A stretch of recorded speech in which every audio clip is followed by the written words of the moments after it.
তাকে বিয়ে বাড়ি থেকে কৌশলে ডেকে নিয়ে গিয়ে বাড়ির পাশে তিনজন তাকে পালাক্রমে করে এরকম একটা অভিযোগ আমরা পাই।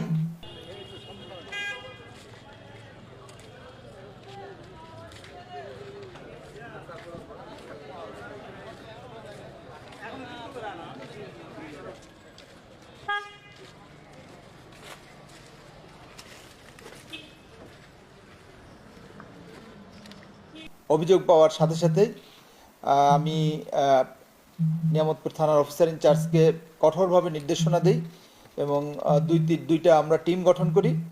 একই সাথে আমরা 999-এর মাধ্যমেও আমরা ফোন রিসিভ করি যে এই ধরনের একটা ঘটনা ঘটেছে।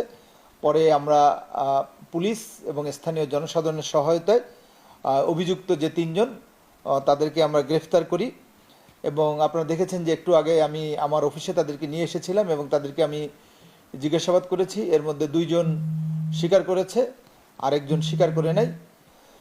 আমরা তাদেরকে আদালতে পাঠিয়েছি।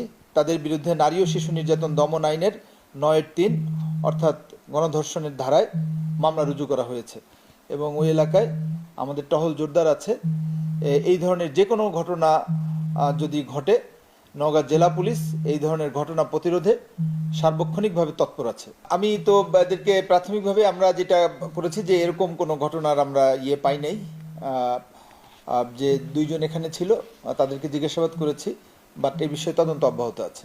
অভিযুক্ত যিনি আমরা যে এজাহার পেয়েছি এজাহারে তারা এই তিনজনের নামে দিয়েছে। তারপর আমরা তদন্ত করছি, যদি এর সাথে অন্য কারো সম্পৃক্ততা পাওয়া যায় আমরা আইনানুগ ব্যবস্থা নেব।